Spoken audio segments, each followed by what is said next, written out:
Bonjour et bienvenue dans ce journal. Au sommaire de l'actualité, situation de la liberté de la presse au Maroc. Le Parlement marocain dénonce une ingérence des députés européens suite à la résolution pointant une détérioration de la liberté de la presse dans le pays. Les réactions après l'assassinat de Martinez Zogo au Cameroun entre émotion et colère dans le monde du journalisme. Martinez Zogo, journaliste mort dans des circonstances troubles. Le directeur général de la radio privée Amplitude FM travaillait notamment sur des enquêtes de corruption et de détournement de fonds présumés par des personnalités de premier plan. Du sport avec l'Open de Paris de karaté, avec la participation de la République démocratique du Congo mise à mal. Les explications à suivre dans cette édition.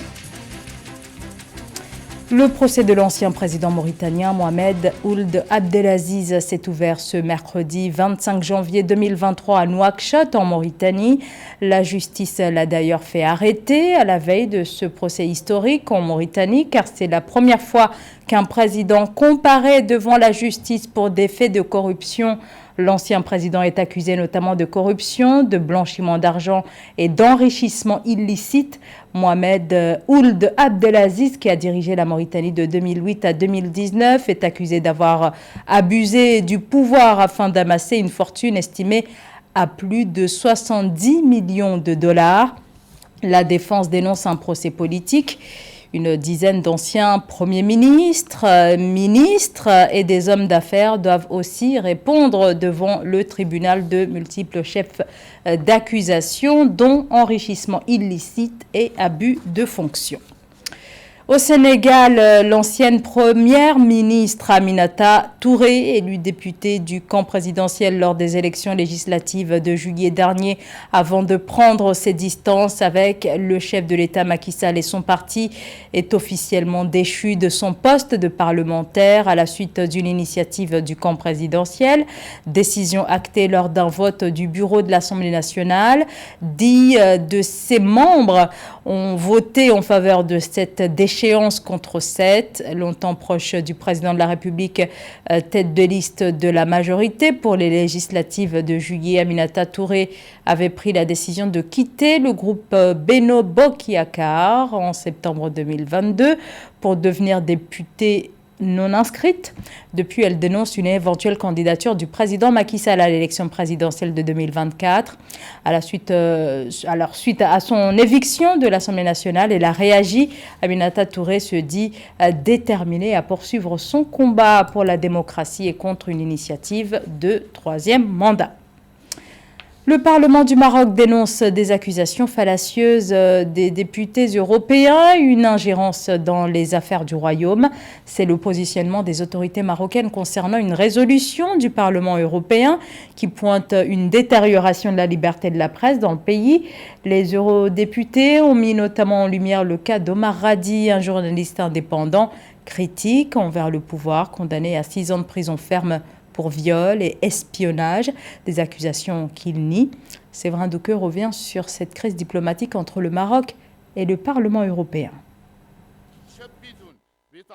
Les parlementaires marocains ont décidé lundi 23 janvier 2023 de reconsidérer les relations avec le Parlement européen en les soumettant à une réévaluation globale en réponse à une résolution du Parlement européen au sujet de la situation de la liberté de la presse dans le royaume chérifien. Réunis en séance plénière à Rabat, ils ont unanimement rejeté les accusations fallacieuses des députés européens et celles qu'ils qualifient d'attaques inacceptables contre la souveraineté, la dignité et l'indépendance des institutions judiciaires du royaume. Nous refusons donc ces tentatives qui sont autant d'ingérence dans les affaires intérieures du Maroc, y compris de son système judiciaire qui est caractérisé par son indépendance et son impartialité en instrumentalisant la Charte des droits de l'homme à partir d'allégations non fondées et fallacieuses. À l'origine de la brouille entre les deux parties, la condamnation du journaliste indépendant de 36 ans, Omar Radi, à 6 ans d'emprisonnement ferme pour viol et espionnage par la justice marocaine, fait n'ayant aucun lien avec une activité journalistique ou la pratique de la liberté d'opinion et d'expression d'après le Maroc. La résolution des eurodéputés demande aux autorités marocaines de le remettre immédiatement en liberté provisoire et à mettre un terme au harcèlement de tous les journalistes, de leurs avocats et de leurs familles. Décision contre laquelle l'aucun marocain proteste, dénonçant vigoureusement des tentatives hostiles de porter atteinte aux intérêts du Maroc et de ternir l'image du royaume et franchissant par là la ligne rouge inadmissible de ses prérogatives et attributions. J'ai le plaisir de prendre la parole au nom du PAM pour exprimer notre position et notre refus catégorique de la position du Parlement européen. Cette décision systématique dans nos affaires et cette tentative d'influence sur le système judiciaire.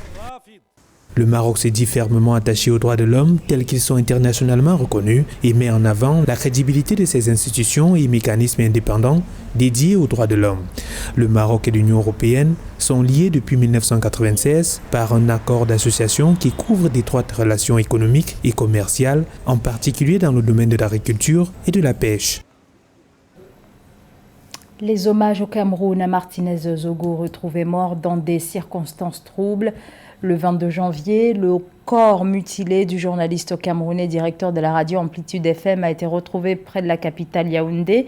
Martinez Zogo, qui dénonçait des affaires de corruption impliquant des personnalités de premier plan, était porté disparu depuis le 17 janvier. Une enquête est en cours pour élucider son assassinat qui scandalise et inquiète toute la profession. Séverin Douqueux. Des fleurs, des bougies au siège de la radio Amplitude FM à Yaoundé au Cameroun ce matin du 23 janvier 2023. Pas de signal antenne, les hommes de médias se sont rendus massivement dans l'espace, le temps d'un recueillement pour témoigner de la compassion, mais surtout rendre hommage au célèbre journaliste et animateur de la scène médiatique camerounaise, Martinez Zogo. Tôt dans la matinée du dimanche 22 janvier 2023, son corps mutilé a été découvert gisant sur le sol, non loin de Yaoundé, la capitale du Cameroun. Sur les visages, on peut lire de la tristesse, mais surtout de la colère pour ceux qu'on considère comme des alertes sur la liberté de la presse au Cameroun. L'autre message que l'on veut passer à travers l'assassinat de Martinez Zogo, c'est d'instiller la peur dans les milieux de la presse et auprès de tous ceux qui pensent que ce pays peut fonctionner différemment. Céder à la peur, c'est jouer le jeu des criminels qui ont assassiné Martinez Zogo. Martinez Zogo était animateur de l'émission radiophonique Embouteillage, dont les sorties médiatiques quotidiennes ne laissaient aucun répit à des personnalités d'horizons divers dont la gestion était constamment remise en question. Parmi son audience, les taximens et leurs passagers qui eux aussi ont pris la pause le temps d'un hommage. Vraiment, c'est une douleur très grande. Ça fait très mal cette histoire-là, de savoir que l'émission Embouteillage est finie pour des raisons qui n'ont pas raison d'être. Ça fait mal. Plusieurs fois inquiété par la justice de son pays, Martinez Zogo avait été incarcéré pendant 2 mois en 2020. Le cas Martinez vient à la suite de nombreux autres, dont Jules Koumkoum, Bibi Ngota ou encore Samuel Ouazizi. Le porte-parole du gouvernement et ministre de la Communication, René Emmanuel Sadi, a assuré que tout est mis en œuvre pour élucider les conditions du drame et traduire devant la justice les auteurs de ce drame odieux. Un régime qui se durcit en Tunisie. L'Organisation mondiale contre la torture monte au créneau. L'OMCT dénonce une recrudescence des mauvais traitements qui s'apparentent, selon l'organisation, à une forme de torture morale à l'encontre des opposants au président Kais Saied, et ce depuis le coup de force de juillet 2021. Les manifestants, les opposants politiques sont les premières cibles. L'Organisation mondiale contre la torture dénonce une forme d'impunité car les personnes responsables des exactions, à l'instar de certains policiers, ne sont pas condamnées ni même suspendues de leurs fonctions. 32 millions de dollars, c'est le montant de la vente par l'Éthiopie de courant au Soudan et à Djibouti. Addis Abeba ambitionne de plus en plus de se positionner comme une puissance énergétique au niveau de la sous-région. Alors ces 32 millions de dollars ont été enregistrés au terme des 5 derniers mois de l'exercice budgétaire, avec un total de 580 millions de kilowattheures d'électricité fournis aux 2 pays situés dans la Corne de l'Afrique. Les précisions de Mildred Diamou.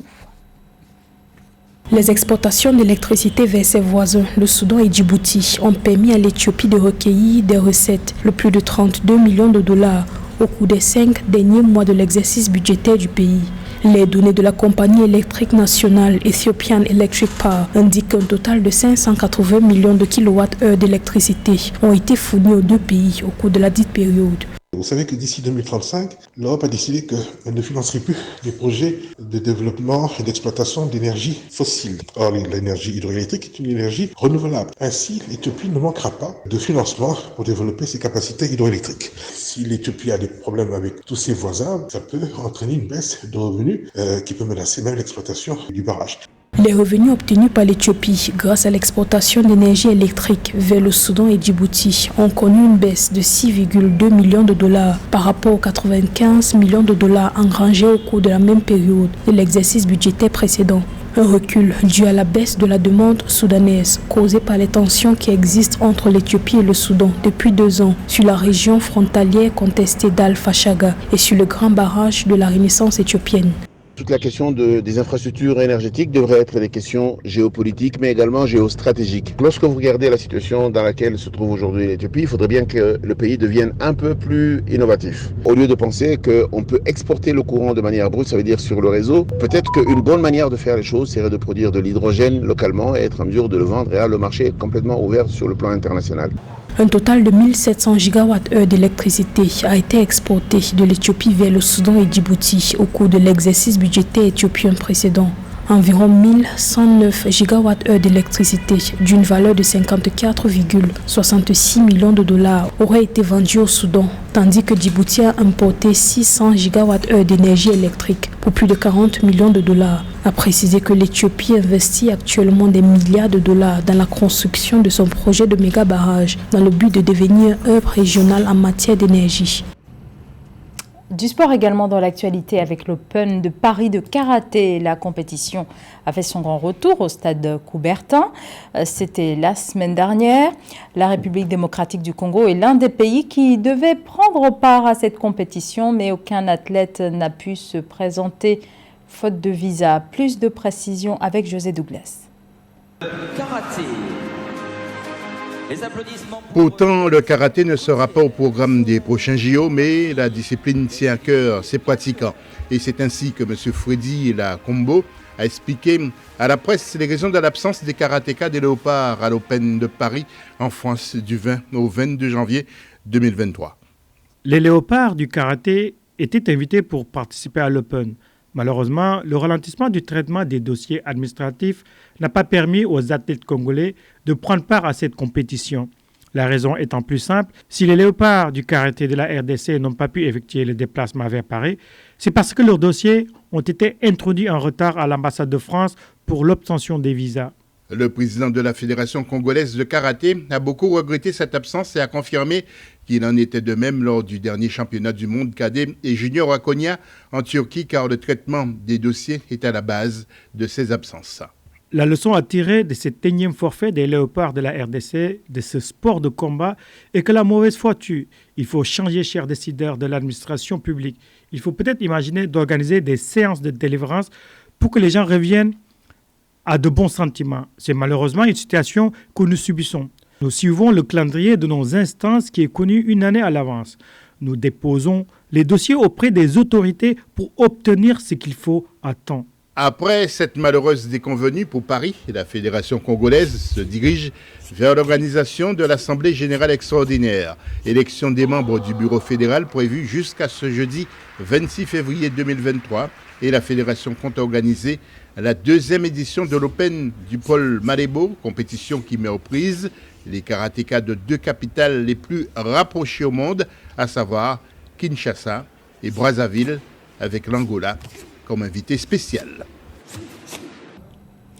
C'était le journal de la rédaction. Merci de votre fidélité. L'information continue sur Africa 24.